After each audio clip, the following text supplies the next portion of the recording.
ತಾರಕಕ್ಕೇರಿದ ಪಂಚಮಸಾಲಿಗಳ ಹೋರಾಟ. ರಾಜ್ಯಾದ್ಯಂತ Panchamasali protest. 2A ಮೀಸಲಾತಿ ಸಂವಿಧಾನ ವಿರೋಧಿ ಅಂದ್ರು ಸಿಎಂ.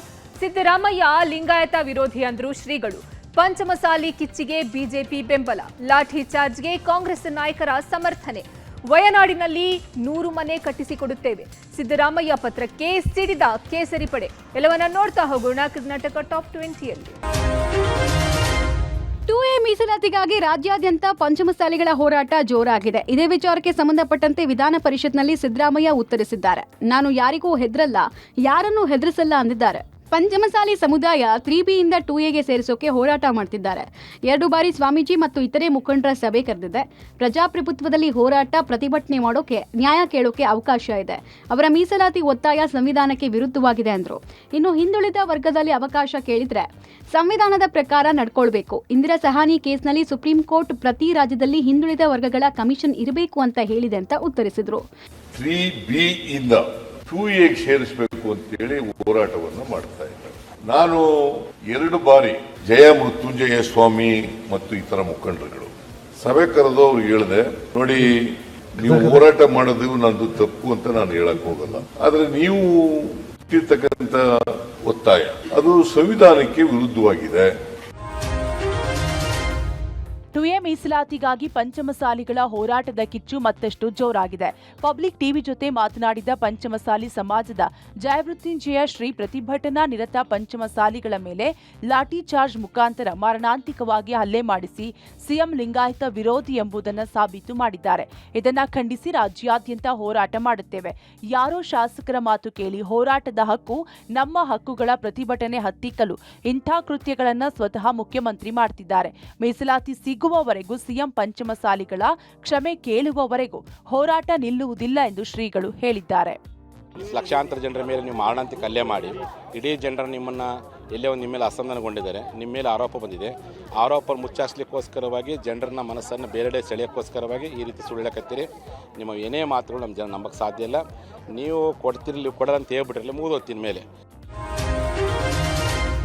ಪಂಚಮಸಾಲಿ ಹೋರಾಟದ ವಿರುದ್ಧ ಕಾಂಗ್ರೆಸ್ ಲಾಠಿ ಪ್ರಹಾರಕ್ಕೆ ಬಿಜೆಪಿ ಕಿಡಿಕಾರಿದೆ. ವಿಜಯೇಂದ್ರ ಮಾತನಾಡಿ, ಜಯಮೃತ್ಯುಂಜಯ ಸ್ವಾಮೀಜಿಗಳ ಜೊತೆ ಸಮಾಜದ ಜೊತೆ ಸಿಎಂ ನಡವಳಿಕೆ ಚೆನ್ನಾಗಿಲ್ಲ. ಹೋರಾಟವನ್ನ ಹತ್ತಿಕ್ಕುವ ಕೆಲಸ ಮುಖ್ಯಮಂತ್ರಿ ಕುಮ್ಮಕ್ಕಿನಿಂದ ಆಗಿದೆ ಎಂದರು. ಅಶೋಕ್ ಕೂಡ ಈ ಕಾಂಗ್ರೆಸ್ ಸರ್ಕಾರ 2 ನಾಲಿಗೆಯ ಸರ್ಕಾರ. ಒಂದೆಡೆ ಬಸವಣ್ಣನವರ ವಚನ ಹೇಳುತ್ತಾರೆ, ಇನ್ನೊಂದೆಡೆ ಲಾಠಿ ತೆಗೆದುಕೊಂಡು ಲಿಂಗಾಯತರನ್ನ ಹೊಡೆಯುವ ಹೀನ ಕೆಲಸ ಮಾಡಿದ್ದಾರೆ ಎಂದು ಕಿಡಿಕಾರಿದ್ರು. ಶಾಸಕ ಯತ್ನಾಳ್ ಮಾತನಾಡಿ, ಸಿಎಂ ಸಿದ್ದರಾಮಯ್ಯ ಪೊಲೀಸ್ ಇಲಾಖೆಯನ್ನು ದುರ್ಬಳಕೆ ಮಾಡಿಕೊಂಡಿದ್ದಾರೆ. ನಮ್ಮ ಸಮುದಾಯದ ಮೇಲೆ ಲಾಠಿ ಚಾರ್ಜ್ ಮಾಡಿದ್ದು ಕಾನೂನು ಬಾಹಿರ. ಲಾಠಿ ಚಾರ್ಜ್ ಮಾಡುವಾಗ ಅಧಿಕಾರಿಗಳು ಯಾವುದೇ ಶಿಷ್ಟಾಚಾರ ಪಾಲನೆ ಮಾಡಿಲ್ಲ ಅಂತ ಆರೋಪಿಸಿದ್ರು. ಪಂಚಮಸಾಲಿ ಹೋರಾಟದ ವೇಳೆ ಪ್ರತಿಭಟನಾಕಾರರ ಮೇಲೆ ಪೊಲೀಸರ ಲಾಠಿ ಪ್ರಹಾರ ಸಾಕಷ್ಟು ಆಕ್ರೋಶಕ್ಕೆ ಕಾರಣವಾಗಿದೆ. ಅವ್ರ ಮೇಲೆ ದಯೆ ಇಲ್ಲದೆ ಲಾಠಿ ಚಾರ್ಜ್ ಮಾಡಿ ರಕ್ತ ಬರೋದರ ಹೊಡೆದಿದ್ದಾರೆ.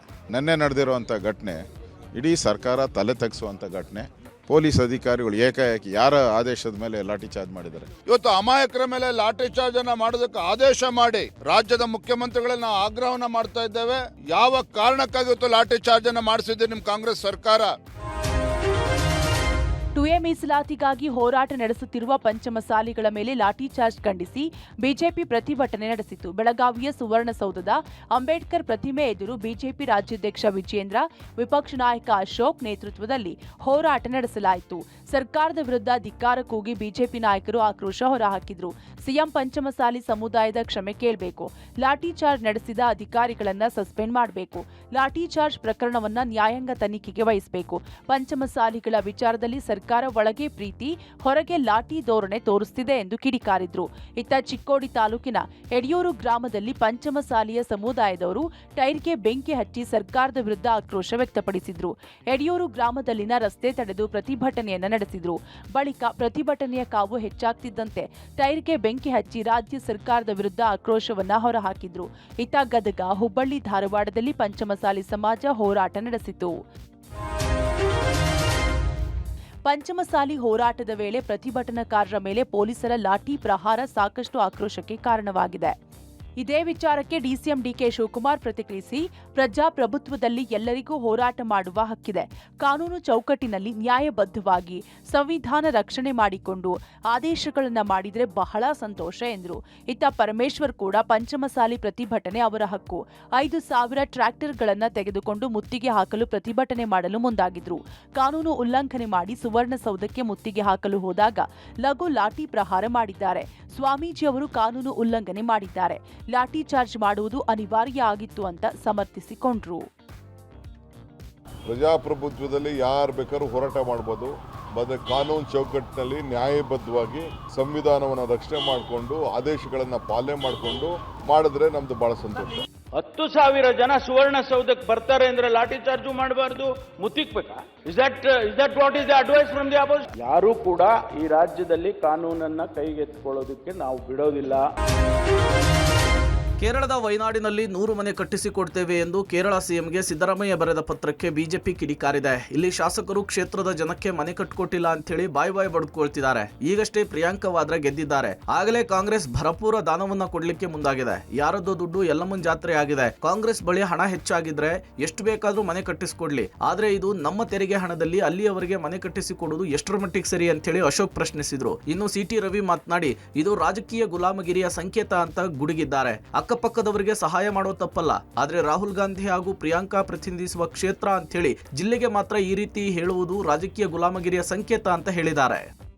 MLAಗಳೆಲ್ಲ ಬಾಯ್ ಬಡ್ಕೊಂತ ಇದ್ದಾರೆ. ನಮ್ಮ ಏರಿಯಾಗೆ ಮನೆ ಕೊಟ್ಟಿಲ್ಲ. ಕೇರಳದಲ್ಲಿ ಪ್ರಿಯಾಂಕಾ ಗಾಂಧಿ ಬಂದಿದ್ದಾರೆ. ಇನ್ನು ಗೆದ್ದು ಆ ಅಮ್ಮ ಗೆದ್ದು ಇನ್ನ ಸ್ವಲ್ಪ ಒಂದು ತಿಂಗಳು ಆಗಿಲ್ಲ.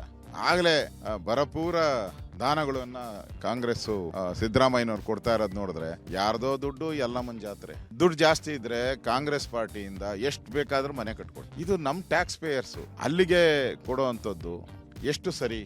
ನೆರೆಹೊರೆಯವರಿಗೆ ಸಹಾಯ ಮಾಡೋದು ತಪ್ಪು ಅಂತ ನಾನು ಹೇಳಲ್ಲ. ರಾಹುಲ್ ಗಾಂಧಿ ಪ್ರತಿನಿಧಿಸ್ತಾ ಇದ್ರು, ಪ್ರಿಯಾಂಕಾ ಗಾಂಧಿ ಪ್ರತಿನಿಧಿಸ್ತಾ ಇದ್ದಾರೆ ಅಂತ ಹೇಳಿ ಕೇವಲ ಒಂದು ಕ್ಷೇತ್ರಕ್ಕೆ ಮಾತ್ರ ಮಾಡೋದು, ರಾಜ್ಯದ ಜನರ ತೆರಿಗೆ ಹಣವನ್ನ ಅಲ್ಲಿಗೆ ವಿನಿಯೋಗಿಸೋದು ರಾಜಕೀಯ ಗುಲಾಮಗಿರಿಯ ಪ್ರತೀಕ ಆಗುತ್ತೆ.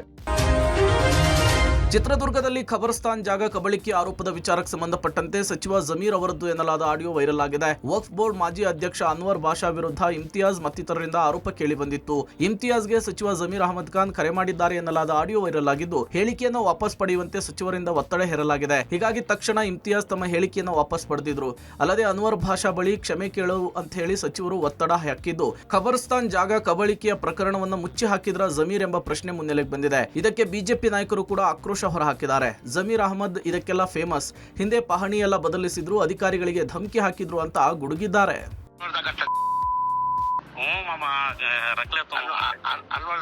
माफी मांग ले को मामा उनके साथ रहो। दे मामा तुम्हें बोला मामा तो ओके भाई करा को दे तू तेरा नंबर दे तू बात तेरा नंबर दे तुमने अनवर बात करती दे मामा दे मामा तेरा नंबर नहीं है उनका नहीं है मामा मुझे दे तुम बात करती हूँ ना मामा उनके साथ इस पीर को मैं करा को देता हूँ उनका दे मामा आप ಸಿಎಂ ಸಿದ್ದರಾಮಯ್ಯ ವಿರುದ್ಧ ಮೂಡ ಹಗರಣದ ತನಿಖೆ ಚುರುಕಾಗಿದೆ. ಇವತ್ತು ಇಡಿ ಕಚೇರಿಗೆ ಬಿಲ್ಡರ್ ಮಂಜುನಾಥ್ ಆಗಮಿಸಿ ವಿಚಾರಣೆಯನ್ನು ಫೇಸ್ ಮಾಡಿದ್ರು. ಮೂಡ ಹಗರಣದಲ್ಲಿ ಮಂಜುನಾಥ್ ಮೇಲೆ 50-50 ಅನುಪಾತದಲ್ಲಿ ಸೈಟ್ ಹಂಚಿಕೆ ಆರೋಪ ಕೇಳಿಬಂದಿತ್ತು. ಸೈಟುಗಳ ಹಂಚಿಕೆಯಲ್ಲಿ 100 ಕೋಟಿ ಅಕ್ರಮ ಎಸಗಿರುವ ಆರೋಪದ ಹಿನ್ನೆಲೆಯಲ್ಲಿ ಜೆಪಿ ನಗರದ ಮನೆಯ ಮೇಲೆ ಇಡಿ ದಾಳಿ ನಡೆಸಿತ್ತು. ಹೀಗಾಗಿ ಬಿಲ್ಡರ್ ಮಂಜುನಾಥ್ ಅವರನ್ನ ಇಡಿ ಅಧಿಕಾರಿಗಳು ವಿಚಾರಣೆಗೆ ಹಾಜರಾಗುವಂತೆ ಸೂಚಿಸಿದ್ರು. ಇನ್ನು ಸಿಎಂ ಸಿದ್ದರಾಮಯ್ಯ ವಿರುದ್ಧ ಇನ್ನೊಂದು ಪ್ರಕರಣ ದಾಖಲಿಸಿ ಅಂಥೇಳಿ ಲೋಕಾಯುಕ್ತ ಎಸ್ಪಿಗೆ ದೂರುದಾರ ಸ್ನೇಹಮಯಿ ಕೃಷ್ಣ ಮನವಿ ಮಾಡಿದ್ದಾರೆ. ಇಡಿ ಅವರು ಲೋಕಾಯುಕ್ತಕ್ಕೆ ಕೊಟ್ಟ ವರದಿಯನ್ನು ಆಧರಿಸಿ ಪ್ರತ್ಯೇಕ ಪ್ರಕರಣವನ್ನು ದಾಖಲಿಸಿ ಅಂತ ಮನವಿ ಮಾಡಿದ್ದಾರೆ. ಅಕ್ರಮ ಹಣ ವರ್ಗಾವಣೆ, ಅಧಿಕಾರ ದುರ್ಬಳಕೆಯ ಬಗ್ಗೆ ಇಡಿ ವರದಿಯಲ್ಲಿ ಅನೇಕ ಅಂಶಗಳಿವೆ. ಸುಪ್ರೀಂ ಕೋರ್ಟ್ನ ಅನೇಕ ಆದೇಶಗಳಲ್ಲಿ ಈ ರೀತಿ ಒಂದು ತನಿಖಾ ಸಂಸ್ಥೆ ನೀಡಿದ ವರದಿ ಮೇಲೆ ಇನ್ನೊಂದು ತನಿಖಾ ಸಂಸ್ಥೆ ದೂರನ್ನು ದಾಖಲಿಸಿಕೊಳ್ಳಲು ಹೇಳಲಾಗಿದೆ. ಸುಪ್ರೀಂ ಕೋರ್ಟ್ ಆದೇಶಗಳನ್ನು ಇಟ್ಟುಕೊಂಡು ಇನ್ನೊಂದು ದೂರು ದಾಖಲಿಸಿಕೊಳ್ಳುವಂತೆ ಮನವಿ ಸಲ್ಲಿಸಿದ್ದಾರೆ. ಟೆಕ್ಕಿ ಅತುಲ್ ಸುಭಾಷ್ ಆತ್ಮಹತ್ಯೆ ಪ್ರಕರಣಕ್ಕೆ ಸಂಬಂಧಿಸಿದಂತೆ ಅತುಲ್ ಪತ್ನಿ ಅತ್ತೆ ಬಾಮೈದನಿಗೆ ಪೊಲೀಸ್ ನೋಟಿಸ್ ನೀಡಲು ಮುಂದಾಗಿದ್ದಾರೆ. ಈಗಾಗಲೇ ಅತುಲ್ ಪತ್ನಿಯ ಕುಟುಂಬದ ಪತ್ತೆಗಾಗಿ ಉತ್ತರ ಪ್ರದೇಶಕ್ಕೆ ತೆರಳಿರುವ ಪೊಲೀಸರು ವಿಚಾರಣೆಗೆ ಹಾಜರಾಗಿ ತನಿಖೆ ಎದುರಿಸುವಂತೆ ಸೂಚಿಸಲಿದ್ದಾರೆ. ಇದಕ್ಕೆ ಟೆಕ್ಕಿ ಪತ್ನಿ ನಿಖಿತಾ ಸಿಂಘಾನಿಯಾಳನ್ನ ಅರೆಸ್ಟ್ ಮಾಡದಿರಲು ನಿರ್ಧಾರ ಮಾಡಲಾಗಿದ್ದು, ಟೆಕ್ಕಿ ಪತ್ನಿ ಏನು ಸ್ಟೇಟ್ಮೆಂಟ್ ಕೊಡ್ತಾರೆ ಅಂತ ಪರಿಶೀಲಿಸಿದ ಬಳಿಕವಷ್ಟೇ ಕ್ರಮ ಕೈಗೊಳ್ಳಲು ನಿರ್ಧರಿಸಲಿದ್ದಾರೆ. ಈ ಮಧ್ಯೆ ಅತುಲ್ ಪತ್ನಿ ನಿಖಿತಾ ಕೆಲಸ ಮಾಡುವ ಆಕ್ಸೆಂಚರ್ ಕಂಪನಿಗೂ ಅತುಲ್ ಸಾವಿನ ಬಿಸಿ ತಟ್ಟಿದೆ. ಸೋಷಿಯಲ್ ಮೀಡಿಯಾದಲ್ಲಿ ಕಂಪನಿಯ ವಿರುದ್ಧ ಜನರು ಆಕ್ರೋಶ ವ್ಯಕ್ತಪಡಿಸ್ತಾ ಇದ್ದು ನಿಖಿತಾಳನ್ನ ಕೂಡಲೇ ವಜಾ ಮಾಡುವಂತೆ ಆಗ್ರಹಿಸಿದ್ದಾರೆ. ಇನ್ನು ವಿವಾಹಿತ ಮಹಿಳೆಯರು ಸ್ವಾರ್ಥಕ್ಕಾಗಿ ತಮ್ಮ ಪತಿ ಮತ್ತು ಅವನ ಕುಟುಂಬಕ್ಕೆ ಕಿರುಕುಳ ನೀಡುತ್ತಿದ್ದಾರೆ, ಕಾನೂನು ದುರ್ಬಳಕೆ ಮಾಡಿಕೊಳ್ಳುತ್ತಿದ್ದಾರೆ ಎಂದು ಸುಪ್ರೀಂ ಕೋರ್ಟ್ ಕಳವಳ ವ್ಯಕ್ತಪಡಿಸಿದೆ. ವರದಕ್ಷಿಣೆ ಕಿರುಕುಳ ಪ್ರಕರಣವನ್ನ ವಜಾ ಮಾಡುವ ವೇಳೆ ನ್ಯಾಯಮೂರ್ತಿ ಬಿವಿ ನಾಗರತ್ನ ನೇತೃತ್ವದ ಪೀಠ ಬೇಸರ ವ್ಯಕ್ತಪಡಿಸಿದೆ.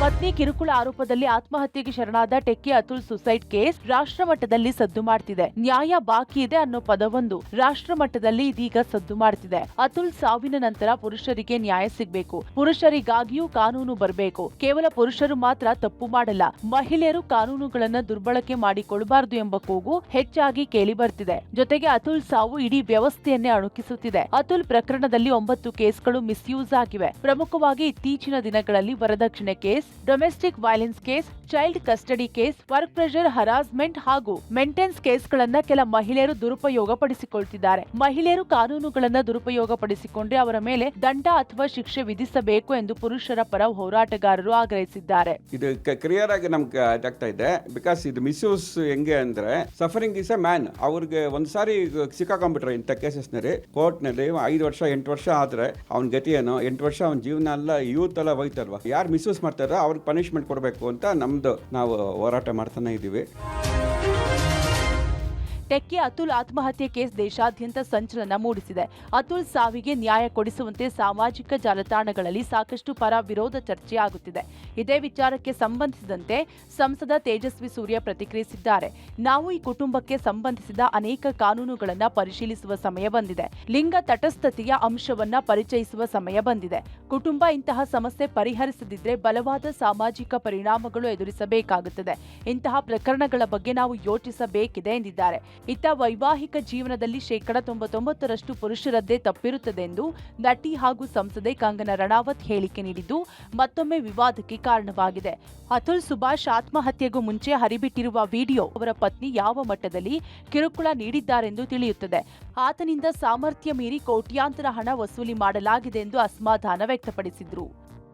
ये पहली बार नहीं है कि देश के जो फैमिली लॉज हैं इसके ऊपर एक क्वेश्चन मार्क पहली बार नहीं उठाया है. ये कई दशकों से इसका मिसयूज के बारे में चर्चा हो रही है. पहली बार नहीं है. सुप्रीम कोर्ट भी